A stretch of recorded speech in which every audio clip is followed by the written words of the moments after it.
வணக்கம். நான் சாரா பேசுறேன். கவிஞர், பாடலாசிரியர். சங்க இலக்கியம் என்று சொன்னாலே நம் நினைவுக்கு வருவது வீரமும், வள்ளல் தன்மையும். இது மட்டும் கிடையாது. சங்க இலக்கியத்துக்கு இன்னொரு அழகான முகம் இருக்கு. அது பேர் தான் காதல். குறுந்தொகையில ஒரு பாடல். காதலர்கள் முதன் முதலாக சந்திக்கிறாங்க. அப்ப காதலன் கேட்கிறான். "யாயும் ஞாயும் யாராகியரோ? எந்தையும் நொந்தையும் எம்முறை கேளீர். யானும் நீயும் எவ்வழி அறிதும்?" அப்படின்னு ஒரு கேள்வி கேட்கிறான். "செம்புல பெயல் நீர் போல அன்புடை நெஞ்சம் தாங்கலந்தனவே." அதாவது, நீயும் நானும் முன்பு அறிமுகம் கிடையாது. குடும்பம், உறவினர் கிடையாது. ஆனாலும் செம்மண்ணில் பெய்யும் மழை நீர் ஒன்று கூடி கலப்பது போல நம்முடைய இதயங்கள் இயல்பாக ஒன்றாக சேர்ந்து விட்டது அப்படின்னு சொல்றான். இல்லையா? இந்த பாடலினுடைய அழகு என்னன்னா, காதலை ஆடம்பர வார்த்தைகளால் இல்லாமல்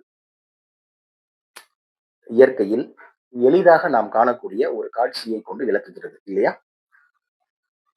அதே மாதிரி பாருங்க, இலக்கிய புலவர்கள் இந்த காதலை வெறும் உணர்ச்சியாக மட்டும் கிடையாது, மனித வாழ்க்கையினுடைய அந்த இயற்கையை உயர்வானதாக பதிவு செய்திருக்காங்க. இது இந்த பாடலினுடைய மிகப்பெரிய ஒரு பெருமை. அது மட்டும் கிடையாது. 2000 ஆண்டுகளுக்கு முன்பு எழுதப்பட்ட இந்த பாடல் இன்னைக்கு நம்முடைய இதயத்தை தொடுது அப்படின்னாக்கா, அந்த காதலினுடைய உண்மை தன்மை தான் காரணம். இல்லையா? இந்த பாடல் வந்து குறுந்தொகையில 40வது பாடலாக வரும். இந்த 40வது பாடல் வந்து ஒரு எளிமை, இயற்கை, அற்புதமான ஒரு காதலை வந்து நயம்பட சொல்லியிருக்கும். அதனால காதலை விளக்கணும்னா ஆடம்பரமான வார்த்தைகள் தான் தேவை அப்படின்லாம் கிடையாது.